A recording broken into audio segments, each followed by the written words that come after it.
이 시간 느리지만 늦지 않는이라는 제목의 말씀을 함께 나누고자 합니다. 우리는 모두 동일한 인생의 시간 위를 걸어갑니다. 하지만 저마다 거머쥐는 그 시간의 무게와 속도는 결코 같지 않습니다. 가령 똑같은 여행길이라 할지라도 옆자리에 누가 앉느냐에 따라 저마다 느끼는 시간의 질량은 사뭇 다릅니다. 이렇게 사람들은 기쁨과 행복의 시간은 무척 빠르게 지나간다고 느끼고, 반대로 아픔과 절망의 시간은 매우 느리게 흘러간다고 생각합니다. 따라서 누구나 이왕이면 손쉽게 넘어가는 시간의 물결에 자기를 담그기 원합니다. 반면 고통을 남기고 천천히 흘러가는 시간으로부터는 가급적이면 빨리 벗어나기 원합니다. 하지만 무겁고 느린 시간들은 우리의 의지와 바람과는 상관없이 갑작스럽게 닥쳐옵니다. 그런데 만약 그 순간, 그 고통스러운 순간의 무게를 더욱 늘리고 지체하는 일이 일어난다면, 그렇게 만드는 사람을 눈앞에 둔다면 여러분은 과연 어떻게 반응하시겠습니까? 오늘 함께 읽은 성경 말씀에는 그 어떤 누구보다 느리고 무거운 시간 위를 지나야 했던 한 남자의 이야기가 나옵니다. 그는 바로 야이로입니다. 본문 바로 앞에는 지금 그가 처한 참담한 상황을 매우 극명하게 보여주는 장면이 나옵니다. 회당장 야이로가 갈릴리 청년 예수님 앞에 엎드려서 간청하는 모습입니다. 이것은 우연한 만남이 아닙니다. 마가복음 5장 전체의 줄거리에서 보면 주님께서 귀신 들린 거라사 지방 사람을 자유롭게 하시고 갈릴리 바다를 건너오신다는 소식을 들은 야이로가 부둣가에서 마음을 졸이며 애타게 기다린 결과 일어난 일입니다. 회당장은 상당한 지성인이자 행정가로서 유대인 마을 공동체의 중심을 차지하며 동네 사람들의 존경과 신뢰를 한몸에 받는 인물입니다. 그런데 그런 그가 대체 무엇이 아쉬워서 제대로 배우지도 못한 예수님 앞에, 그것도 많은 사람들의 시선과 체면 따위는 아랑곳하지 않고 엎드려 있었을까요? 그 이유는 바로 그의 사랑하는 어린 딸이 죽어가고 있기 때문입니다. 죽음과 맞닿아 있는 그 딸의 끔찍한 고통 앞에서 자신이 그간 힘겹게 쌓아 올린 많은 재산과 지식이 아무런 소용이 없었습니다.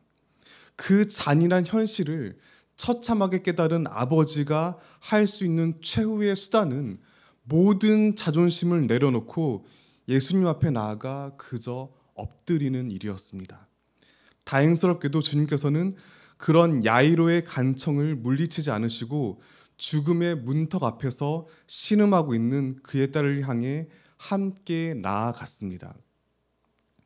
하지만 안도하며 예수님을 모시고 집으로 향하던 야이로 앞에 엄청난 문제가 생겼습니다. 주님을 찾아온 많은 사람들이 하염없이 몰려들어 딸에게로 향하는 걸음이 더욱 늦어지기만 했습니다. 그렇다면 갈릴리 호숫가에서 초조하게 예수님을 기다렸던 때는 물론이고 커다란 군중 사이를 어렵게 헤쳐가며 발걸음을 옮기는 순간들이 그에게는 과연 어떻게 느껴졌을까요? 그가 지금껏 살아온 그 어느 시간 못지않게 느리고 무겁게 그의 목을 조여왔을 것입니다. 그렇다면 예수님을 향해 죽어가는 자신의 딸을 살려달라는 야이로의 간곡한 부탁은 지금 자신을 휘감고 있는 이 고통스러운 시간의 속도를 제발 좀 빠르게 해달라는 의미로 이해할 수 있습니다. 따라서 주님께 대한 그의 가장 우선적인 기대는 사랑하는 딸이 더 이상 고통에 시달리지 않도록 한시라도 빨리 자신의 집에 도착하는 것입니다. 하지만 예수님께서는 그런 그의 소망을 여지없이 뭉개버리는 매우 뜻밖의 그리고 무척 불쾌한 행동을 하셨습니다.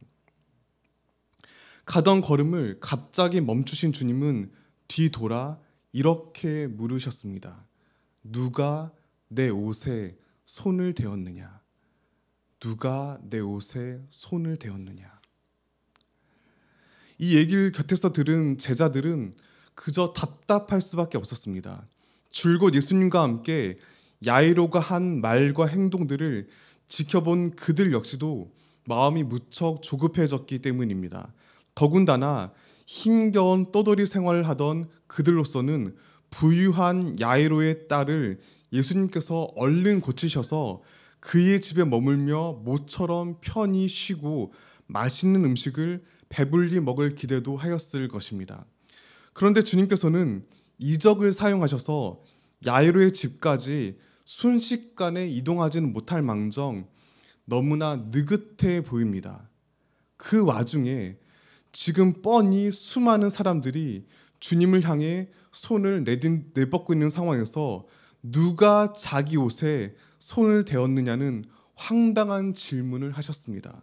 그래서 그들은 짜증 섞인 목소리로 왜 그런 질문을 하시는지를 되물었습니다. 하지만 주님은 그런 퉁명스러운 반응에도 전혀 아랑곳하지 않고 걸음을 멈추신 채 계속 두리번거리며 누군가를 찾으셨습니다.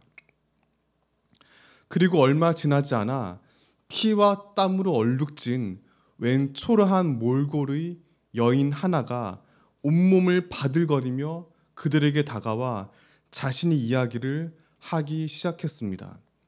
그녀는 피를 몸 밖으로 계속 쏟아내는 병을 무려 12해 동안이나 앓았습니다. 그 병은 율법적으로 더러운 병으로 판명되었기에 사랑하는 가족과 친구들을 비롯한 소중한 공동체로부터 격리되어 떨어져 지내야 했습니다. 때문에 그녀는 몸은 물론이고 마음에도 큰 고통을 받으며 힘겹게 살아가야 했습니다. 그래서 그녀는 그 병을 고치기 위해 여러 의사들을 만나며 갖은 애를 다 썼지만 재산만 다 낭비할 뿐 더 깊은 절망에 빠져들었습니다. 그러던 그녀에게 예수님께서 자신의 동네를 지나가신다는 소식이 들려왔습니다. 그러자 그분의 옷끝만 건드려도 자신이 나을 것 같은 왠지 모를 확신에 사로잡혔습니다. 때문에 그녀는 마침내 위험을 무릅쓰고 사람들 사이를 조심스레 파고들어 주님의 옷에 손을 대었습니다. 그 순간 그녀는 놀랍게도 그토록 오랜 시간 자신을 한없는 고통에 빠뜨렸던 병으로부터의 자유와 해방을 경험하였습니다. 그리고 이 모든 얘기를 들은 예수님께서는 그런 그녀의 믿음을 칭찬하며 평화를 선언하셨습니다. 그런데 이렇게 한 여인이 자신을 오랫동안 옥죄인 느리고 무거운 시간의 굴레에서 벗어나 한없는 평화를 만끽한 바로 그 순간 곁에서 끝없는 고통으로 얼굴이 일그러진 사람이 있었습니다. 누굴까요? 바로 예수님을 모시고 한시 바삐 집으로 가기 원했던 야이로입니다. 주님께서는 그가 바라던 대로 조금이라도 서둘러 자신의 딸을 고쳐주시기는커녕 웬 꾀지지한 여자와 길가에 서서 한가롭게 노닥거리고 계십니다. 이 모습을 바라보고 있던 야이로의 마음이 얼마나 까맣게 타들어갔을까요? 가뜩이나 감당하기 어려웠던 시간의 무게가 얼마나 더 무겁게 느껴졌을까요?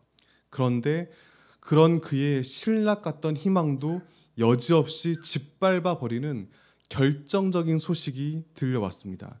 35절 다 함께 읽겠습니다. 아직 예수께서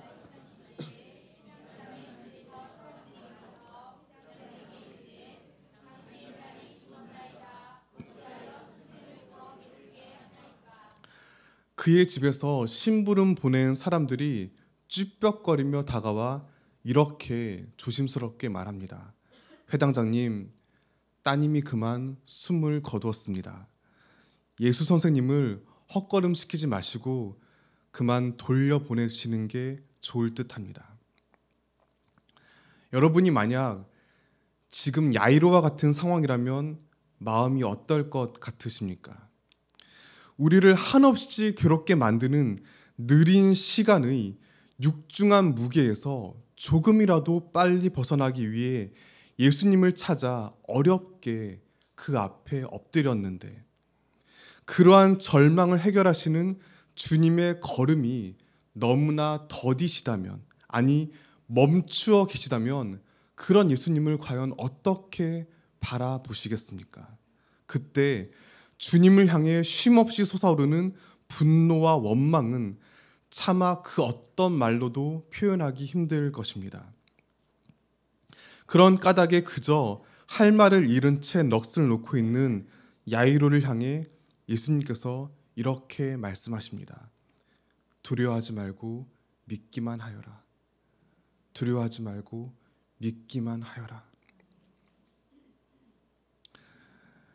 이렇게 무심한 말씀을 던지신 후 예수님께서는 가까운 3명의 제자들만 데리시고 태연하게 그의 집으로 들어가셨습니다. 그곳에서 숨을 거둔 채 눈을 감고 있는 소녀의 손을 잡고 일으키시어 마침내 그녀를 살리셨습니다. 야이로를 힘겹게 하며 절망 끝으로 몰아넣었던 무겁고 느린 시간에서 마침내 벗어난 은혜의 순간입니다. 그런데 여기서 우리는 그녀의 죽음을 슬퍼하며 몹시 울고 있는 사람들을 향해 예수님께서 하신 말씀을 주목해야 합니다. 주님께서는 그들을 향해 이렇게 외치셨습니다. 39절 다 함께 보겠습니다. 들어가서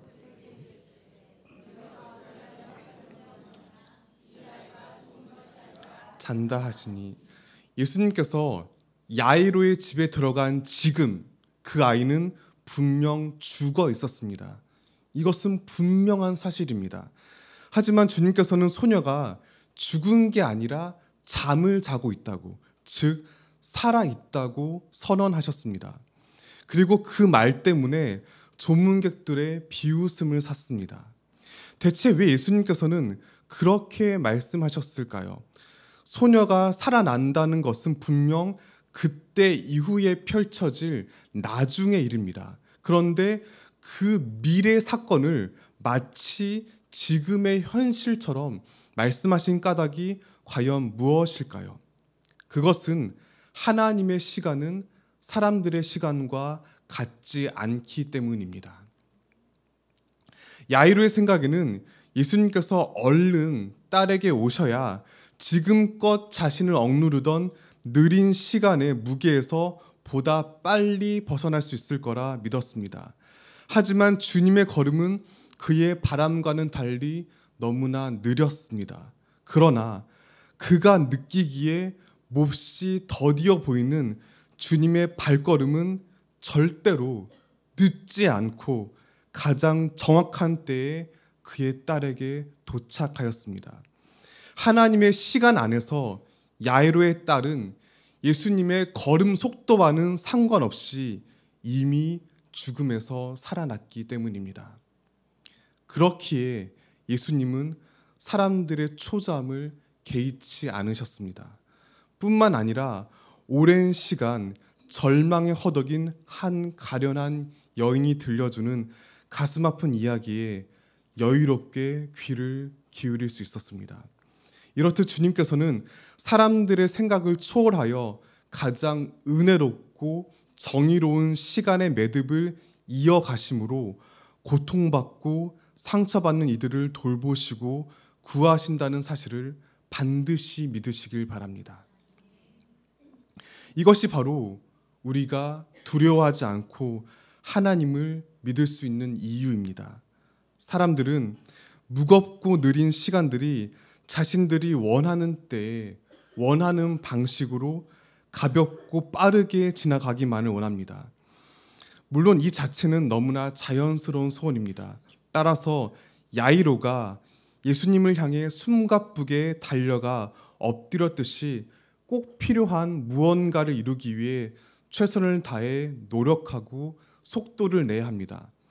어리석은 무책임과 태만을 신앙의 이름으로 포장해서는 안 됩니다.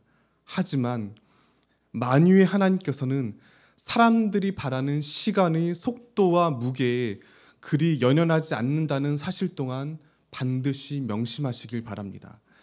그러나 그 현실은 때때로 우리에게 힘겨운 고통을 안겨줍니다. 더 나아가 하나님을 향해 섭섭함을 넘어 참을 수 없는 분노를 일으키게 합니다.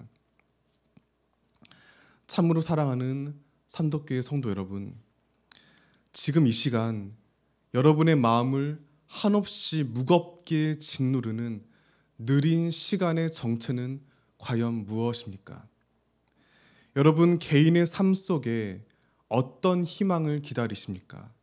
또한 가정에서 속히 벗어나길 원하는 고통의 시간은 무엇입니까? 더 나아가 여러분의 공동체를 눈물겨운 아픔으로 가득 채운 절망의 실체는 과연 무엇입니까?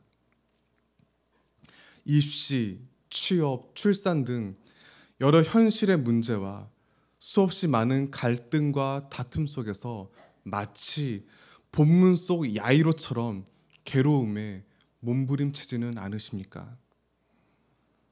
그렇다면 오늘 함께 읽은 말씀을 통해 분명히 마음에 간직하시길 바랍니다.